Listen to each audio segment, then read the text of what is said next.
Os damos la bienvenida a este espacio del estudio bíblico. Continuamos con la carta de Primera de Tesalonicenses. Estamos en el último capítulo 5, pero estamos versículo a versículo en las últimas semanas. Y este capítulo 5, versículo 17 de Primera de Tesalonicenses, nos deja unas palabras profundas. Son unas palabras cortas, pero que dentro contiene algo muy grande. Dice así el versículo 17: orad sin cesar. Siempre se nos enseña que el cristiano tiene que tener una vida de oración, que el cristiano debe siempre apartar tiempo para hablar con Dios. ¿Pero por qué? ¿Por qué tenemos que tener el hábito de la oración? Si nos damos cuenta, el versículo que hemos leído no es una sugerencia. Es algo imperativo, como el versículo anterior. Es un mandato. No nos está sugiriendo o recomendándonos que oremos. Simplemente nos está ordenando que lo hagamos y con una característica: sin cesar. Es decir, sin cansarnos. Ser constantes.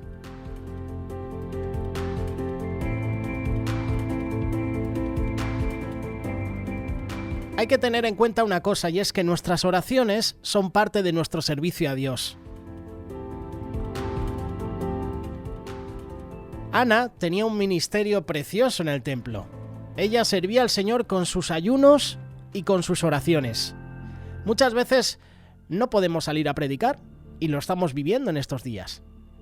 No podemos congregarnos en la iglesia, pero a través de oraciones, a través de las redes sociales, a través de un simple mensaje, nosotros podemos interceder por las personas. A lo mejor no podemos servir en algún ministerio de la iglesia por cualquier motivo, pero todos podemos tomar el ministerio de la oración de intercesión, como hacía Ana. Muchísimas madres sirven a Dios orando día y noche por la conversión de sus hijos o por sus esposos. Muchas personas ancianas que ya no tienen la fuerza de servir en la iglesia tienen la oportunidad de servir a Dios orando por los pastores. La oración nos prepara para tomar decisiones importantes en nuestra vida. Jesús nos dice estos versículos porque pasó toda la noche orando. Y de aquí sacamos una lección importante en Lucas capítulo 6, versículos 12 y 13.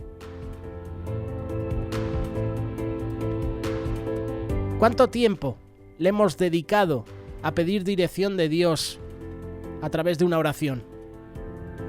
¿Cuántas veces le pedimos a Dios dirección para tomar decisiones sabias? Por ejemplo, cambiarse de trabajo. Un trabajo que a lo mejor te impide congregarte en una iglesia, te impide buscar a Dios, incluso te impide estar con tu familia. ¿Crees que ese trabajo merece realmente la pena? Está bien que necesitemos economía para llegar a fin de mes, pero si un trabajo te impide congregarte en la iglesia, asistir a los cultos, ya sean miércoles, jueves o domingos, asistir a las vigilias, asistir a las reuniones de oración. Si un trabajo te impide buscar a Dios, ¿realmente ese trabajo es necesario? Si un trabajo me impide orar a Dios, ¿realmente es necesario tener ese trabajo? Si Jesús, siendo Dios, se tomó todo el tiempo para esperar la guía de su Padre Celestial, ¿por qué nosotros no lo hacemos? ¿Sabes una cosa? La oración nos fortalece para enfrentar las tentaciones en nuestra vida. Otras veces lo hemos dicho. Tú y yo a veces nos hemos acostumbrado a orar para ser librados del mal, pero no para ser librados de la tentación. Oramos para no ser asaltados, para no enfermarnos, para no tener accidentes, pero no pedimos ser librados de la tentación o el poder para enfrentarla. No nos hemos dado cuenta o no hemos reflexionado que el caer en una tentación nos puede destruir más la vida que un asalto, por ejemplo, un robo, que un accidente o que una enfermedad. El caer en una tentación puede marcar toda nuestra vida. Jesús dijo: orad para que no caigáis en tentación. La carne es débil, la carne le agrada el pecado, le agrada el mundo, Pero la única forma de vencer la tentación es orando a Dios para fortalecernos. Orar nunca es en vano. Alguna persona podrá decir, bueno, oré por casualidad, necesitaba a Dios en ese momento, la situación me invitaba a orar a Dios. La oración no es en vano. No te canses de orar. Hoy en día muchos de nosotros, en lo que a espiritualidad se refiere, estamos vacíos, ¿no? Estamos faltos de poder, estamos insípidos, estamos incluso desprovistos del verdadero gozo que Dios ha provisto. Romanos capítulo 15, versículo 13 dice, «Y el Dios de esperanza os llene de todo gozo y paz en el creer para que abundéis en esperanza por el poder del Espíritu Santo». La iglesia primitiva estaba llena del Espíritu Santo, llena del poder de Dios. Entonces, ¿por qué nosotros no podemos desear y tener esa misma llenura? ¿Acaso ya no creemos que Dios actúe con el mismo poder saturador con el cual actuaban los primeros creyentes? ¿No te has hecho esa pregunta? La clave que tenemos que descubrir es el poder de la oración. Eso nos va a permitir ser llenos del Espíritu Santo. Y como aquí Pablo nos dice, orad sin cesar. Esta acción se complementa con la obediencia. Ahora bien, hay que considerar que demasiados de nosotros tratamos de obedecer los mandamientos por nuestras propias fuerzas, pero nunca lo logramos porque nos dejamos vencer fácilmente. Se lucha desesperadamente para no caer en el mismo pecado, pero resulta un esfuerzo inútil, porque seguimos fracasando, seguimos cayendo en la misma piedra. La alternativa es la oración. Primera de Pedro capítulo 5 versículo 7 dice, echando toda vuestra ansiedad sobre Él porque Él tiene cuidado de vosotros. Y si lees los siguientes versículos dice, sed sobrios y vigilantes. La clave que Él menciona es velad, es decir, estar siempre alertas, constantes, fervientes en la oración. Por otra parte, se supone que nosotros los cristianos siempre tenemos una línea telefónica abierta con Dios. Hablábamos con Carlos Matos hace unas semanas que el número de teléfono de Dios es clama a mí y yo te responderé. ¿Por qué entonces muchos de nosotros no oramos? ¿Acaso consideramos un ejercicio inútil porque no recibimos la respuesta que queremos? Lo más seguro es que no estamos siendo sinceros con Dios. Por eso David nos aconseja, Salmo 62, versículo 8, derramad delante de Él vuestro corazón. ¿No será que no estamos derramando delante de Dios nuestro corazón? ¿Sincero? ¿Humillándonos realmente? Derramad delante de Él vuestro corazón. Aquí hay un matiz, y es la sinceridad. Isaías 29:13 complementa este pensamiento, al decir que Dios está cansado de que nos acerquemos a Él solo con palabras, cuando en verdad nuestro corazón está lejos de Él. Muchos creen que Dios solo actúa en emergencias. Y muchas veces nosotros acudimos a Dios porque la situación es muy difícil. Pero Dios no puede ser manipulado por el hombre. Él sabe que si solo da y la persona solo recibe, jamás existirá una relación íntima. Él desea nuestra entrega absoluta, de corazón sincero, llenos del Espíritu Santo. Santiago capítulo 4, versículo 3. A veces oramos mal pidiendo lo que no nos hace falta. Más bien debemos buscar la voluntad de Dios y Él contestará conforme a nuestra necesidad. En Lucas capítulo 18 versículos 7 y 8, es un pasaje que a mí siempre me ha llamado la atención y que quiero compartiros en este día con vosotros. Si queréis, por cierto, dejar algún mensaje, alguna pequeña reflexión, si queréis incluso corregirme porque a lo mejor me he expresado mal en algún momento, yo te invito a que lo hagas. ¿Y acaso Dios no hará justicia a sus escogidos que claman a Él día y noche? ¿Se tardará en responderles? Os digo que pronto les hará justicia, pero cuando venga el Hijo del Hombre, ¿hallará fe en la tierra? Vaya palabras, ¿no? Eso es insistencia, perseverancia hasta que Él actúe. Entonces, si Él no nos contesta pronto, evaluemos nuestra vida para saber si realmente estamos andando bien con el Señor y si estamos pidiendo lo correcto. Además, la oración nunca sirve únicamente para pedir algo a Dios. Debemos enfocar también la adoración, las acciones de gracias, el perdón de nuestros pecados. Es que a veces acudimos a Dios para que nos dé, para que nos bendiga. ¿Cuándo vamos a la presencia de Dios para dar?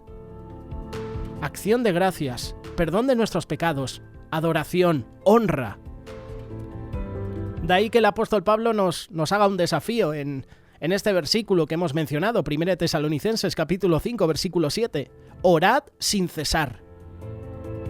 En Romanos capítulo 12, versículo 12, dice constantes en la oración.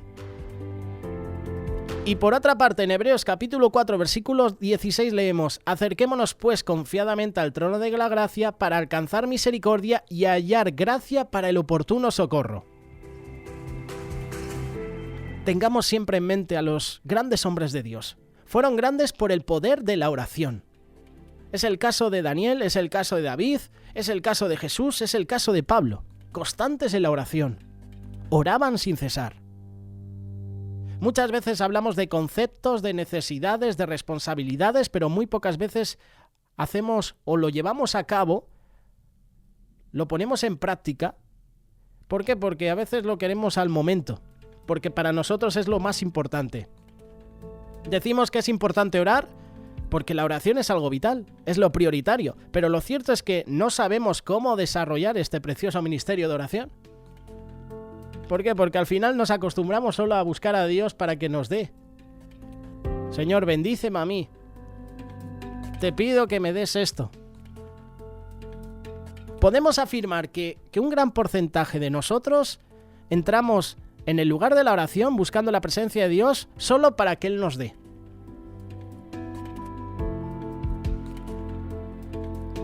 Otro error es que estamos acostumbrados a orar y cuando acabamos de orar nos vamos. No estamos acostumbrados a oír su voz cuando estamos a solas, ¿verdad? Hacemos la oración y ya está. ¿Guardamos silencio unos minutos para ver qué Dios quiere decirnos?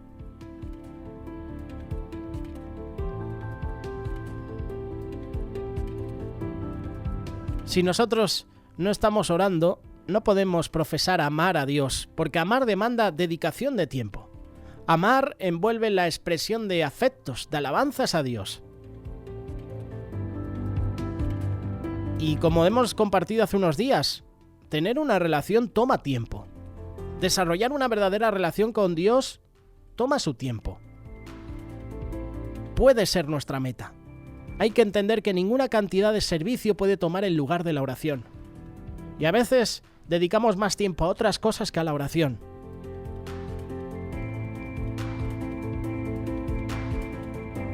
Vamos a enfocarnos en algunos principios fundamentales. El otro día estaba escuchando varios mensajes que Miguel Díez y Ramón Ubillos nos comparten en el programa Pan del Cielo y estaba comparando muchos de esos programas y siendo sinceros, más del 50-60% de los programas que estábamos preparando para emitir hablaban sobre la oración.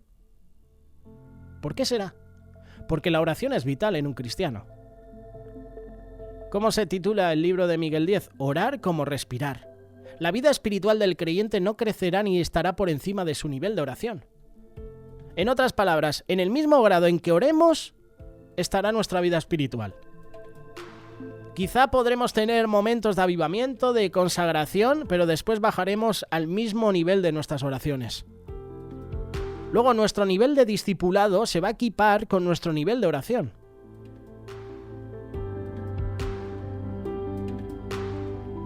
Hay un error que cometen a veces los líderes, pastores, sobre todo últimamente cuando abren las redes sociales y hay a lo mejor un pastor que te está presentando un libro, y muchos ha dado la impresión de que un discípulo de Jesús puede desarrollarse por medio solo de la lectura de un libro, tomando cursos por aquí, yendo a seminarios por allá, pero se olvidan de la vida de oración.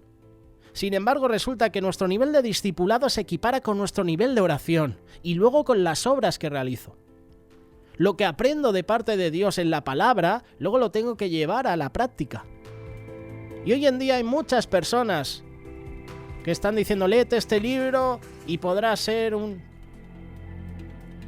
tal, por leer un libro. La vida de oración de una iglesia es igual a la vida de oración de sus miembros también. ¿Cómo puede una iglesia desarrollar un programa regular de oración entre gente que no ora o gente que no le gusta orar? Podemos inventar métodos para orar, hacer cultos de oración, pero luego bajaremos al nivel de nuestras propias oraciones. Ningún programa de oración que la iglesia ofrece sustituye nuestra vida de oración personal. Si no hay oración personal, es imposible que vayas tú a una iglesia a orar. Si no desarrollo esa relación con Dios en mi intimidad con Él, en el hogar, con mi familia, ¿cómo pretendo llegar a la iglesia a orar? La visión de la oración determina la práctica de los principios bíblicos en nuestra vida. Y en la Biblia hay casos de oración que nos deben sorprender. Por ejemplo, encontramos uno en el libro de Ezequiel donde aparece Dios examinando la tierra y vio que la gente, los sacerdotes y los profetas estaban en pecado. Todo andaba mal. No parecía haber esperanza para la nación. Esto lo puedes ver en Ezequiel capítulo 22, versículo 30. ¿Qué es lo que Dios buscaba? Buscaba a alguien que se interpusiera entre la gente impía y el santo Dios. El Señor buscaba un hombre de oración y la respuesta fue: y no lo hallé. Ezequiel capítulo 22, versículo 31. Es triste que el Señor diga: mira, estaba buscando en una congregación personas de oración y no las hallé. Entonces, ¿qué está haciendo la iglesia, las personas en la iglesia? Si no oran, si no vienen de casa con ganas de sentir la presencia de Dios. Si en mi intimidad no busco a Dios, en la iglesia puedo aparentar. Y como dice aquí Ezequiel capítulo 22, versículo 31, y no lo hallé. Otro ejemplo es Abraham, con quien el Señor había hecho un pacto. Dios había escuchado el clamor contra Sodoma y Gomorra y dijo: no haré nada contra aquellas ciudades hasta que no hable con Abraham. Entonces Abraham actúa con astucia, proponiendo acciones a Dios y le dice, Génesis 18, versículos 24 al 33, si lo queréis leer, vemos que un hombre de oración estaba intercediendo por 2 ciudades. Hizo lo imposible para que Dios nos destruya Sodoma y Gomorra. Oración de intercesión. Interceder por un pueblo impío, por personas a lo mejor justas, como su sobrino Lot. Abraham es un ejemplo de intercesión, de clamar a Dios sin cansarse, intercediendo. El tercer caso, por ejemplo, es Moisés. Me encanta mucho leer sobre Moisés. El Señor dijo: ¿hasta cuándo he de aguantar a este pueblo? Lo quitaré de en medio y empezaré de nuevo con otra gente. Moisés no contestó. Señor, pienso que tienes razón. ¿Tú te imaginas si Moisés hubiera respondido así a Dios? Moisés no contestó así. Señor, pienso que es la mejor idea que has tenido. Me buscaré un lugar apropiado y desde allí observaré cómo lo destruyes. Yo y mi casa te serviremos y a este pueblo impío puedes hacer lo que quieras con él. No. Moisés intercedió por el pueblo. Moisés dijo, Números capítulo 14, Señor, no lo hagas. Yo te pido que perdones a este pueblo por amor a mí. Intercesión. Oración de intercesión. Luego Jehová respondió: yo los he perdonado conforme a lo que tú has dicho. Ese es el poder de la oración. Poder de oración. Hoy en día hay personas así en las iglesias que interceden por los demás. Hay mujeres, como hemos leído al comienzo, ancianas, que no pueden a lo mejor físicamente trabajar en la congregación, pero todos los días están orando, están intercediendo por las personas, por las familias. Así de grandiosa es la oración. Necesitamos ajustar nuestra idea a la grandeza de la oración. Últimamente estoy hablando con un grupo de jóvenes, tenemos un grupo de WhatsApp y damos puntos de vista sobre la palabra de Dios y en varios puntos hemos mencionado la oración. A veces pensamos que la oración es únicamente para quienes tienen tiempo de sobra. Pero Dios se deleita en la oración de los justos y nos invita para que participemos en su soberanía por medio de la oración. Jeremías 33:3. Este es el teléfono de Dios. Clama a mí, yo te responderé y te enseñaré cosas grandes y ocultas que tú no conoces. Clama a mí, yo te responderé. La única manera de aprender y desarrollar una vida de oración es orando. No hay otra.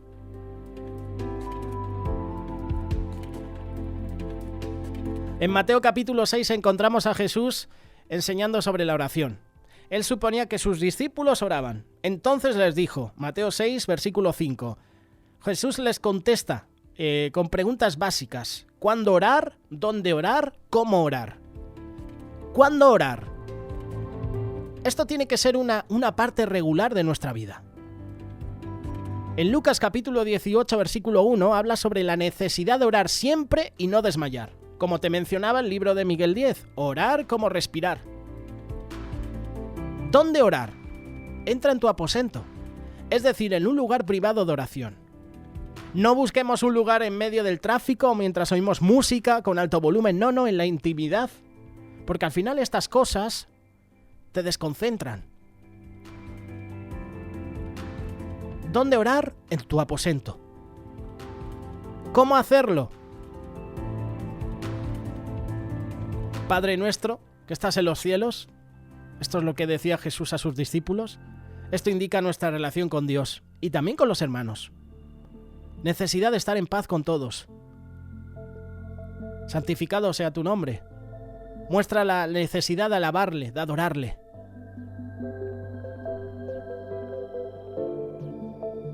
En conclusión, podríamos estar aquí mucho tiempo.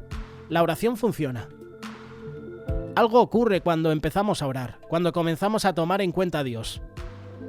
Por eso tenemos que detenernos un momento y decir, oye, ¿estoy teniendo una vida regular de oración?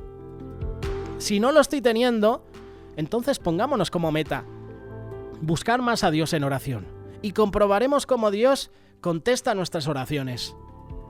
Yo quiero ser un hombre de oración, como muchas personas de la Biblia. Si están en la Biblia y el Señor nos pone estos ejemplos es porque tenemos que aprender de ellos. Aprendemos lo bueno de ellos, desechamos los malos, sus debilidades, que nosotros las podemos tener también en otros aspectos de la vida, pero nos quedamos con lo bueno. Y si te fijas, la mayoría de las personas de la Biblia eran personas de oración. Hemos mencionado a Pablo, a Jesús, hemos mencionado a Daniel, hemos mencionado a David, personas de oración.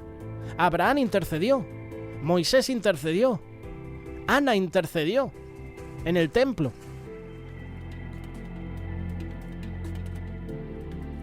Pongámonos como meta orar. Orar sin cesar. Y más en estos tiempos.